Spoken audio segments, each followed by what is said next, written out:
A minha convicção, documentada em NP opiniões anteriores, é de que o Orçamento de Estado para 2022 iria ser aprovado ou, no decorrer do prazo para a dissolução da Assembleia da República, que terá lugar no final do mês de novembro de 2021, os partidos haviam de se reunir com o objetivo de aprovar o orçamento e assim evitar eleições antecipadas.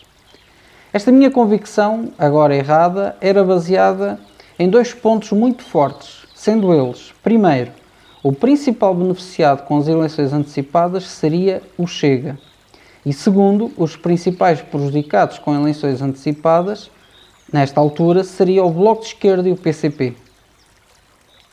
Dependendo da aprovação ao chumbo do Orçamento de Estado dos partidos mais prejudicados com as eleições antecipadas, nomeadamente o Bloco de Esquerda ou o PCP, seria um autêntico tiro no pé, após o Presidente da República já ter avisado que o chumbo do orçamento significaria eleições antecipadas, serem estes partidos, à esquerda, a provocar eleições antecipadas quando todas as sondagens dão perda de eleitorado para estes partidos.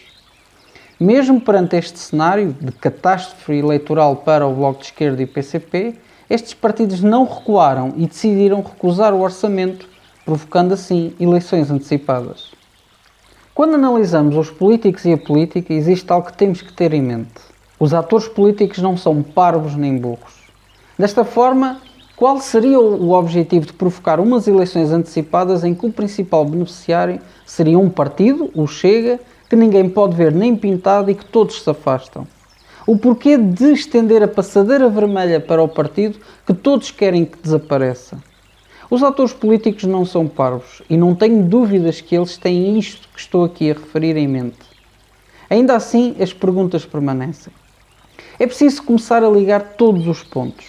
Eu sempre achei que ilegalizar o Partido Chega nesta altura, mesmo com toda a campanha mediática contra o partido, ainda assim seria muito flagrante que, se calhar, de democrático Portugal tem muito pouco.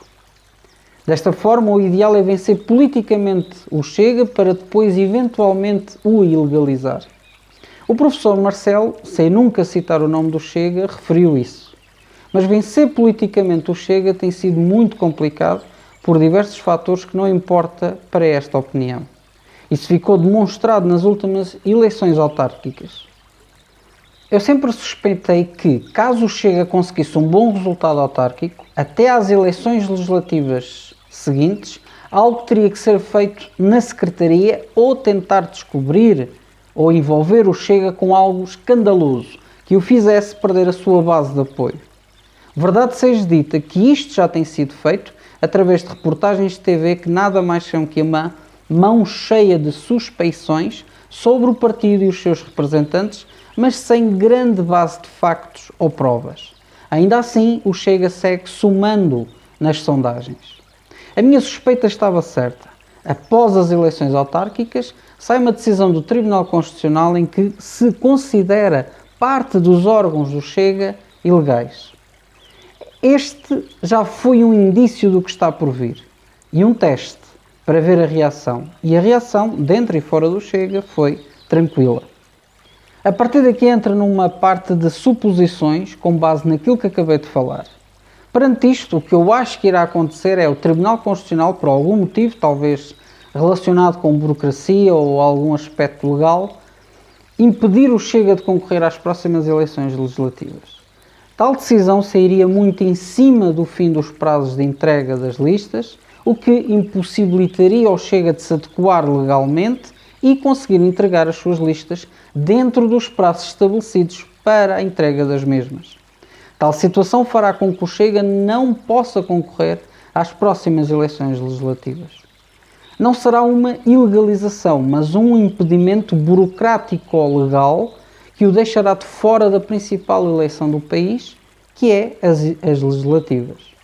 Estando o Chega fora do Parlamento, é feito, como se diz no xadrez, cheque. Ficará a faltar o mate. Sem a presença no Parlamento, o Chega perde logo as subvenções e a visibilidade mediática que ainda vai tendo. Só isso já é motivo para começar a perder eleitorado. Sem visibilidade mediática, após as eleições, o Estado irá começar a bloquear e suspender contas nas redes sociais de pessoas ligadas ao Chega, o que irá resultar num corte de comunicação do partido com o seu público. Todos estes acontecimentos irão revoltar muitos militantes que poderão recorrer à violência, sendo posteriormente essa violência associada ao Chega, sem qualquer contraditório, e com isso dá-se o tal mate que faltava. Esta violência, para além de afastar diretamente, desde logo, muito eleitorado do Chega, naturalmente poderá desencadear um processo que, aí sim, poderá ter base para uma ilegalização do partido, como ocorreu com a Aurora Dourada na Grécia. Como podemos verificar, conseguir impedir o Chega de estar presente no Parlamento irá ajudar muito para o vencer politicamente, mas também traz benefícios para o espectro político que poderá sair das eleições sem o Chega. Vou tentar simular dois cenários, um com o Chega presente no Parlamento e o outro em que o Chega não estará presente no Parlamento. No cenário em que o Chega vai a votos, eu acredito que o PS ganha as eleições com perto de 40% e que a esquerda volta a ter maioria no Parlamento. Neste cenário, não acredito na maioria absoluta do PS e, para o PS conseguir um governo maioritário, terá que ser coligado com o Bloco de Esquerda ou o PCP, o que acho pouco provável.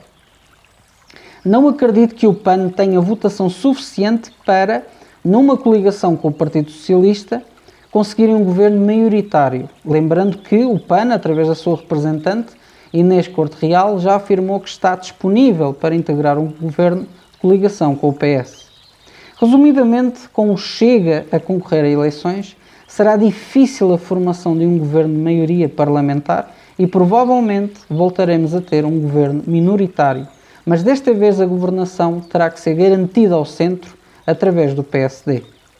Os dois líderes, António Costa e Rui Rio, já afirmaram a disponibilidade para conversar no pós-eleições.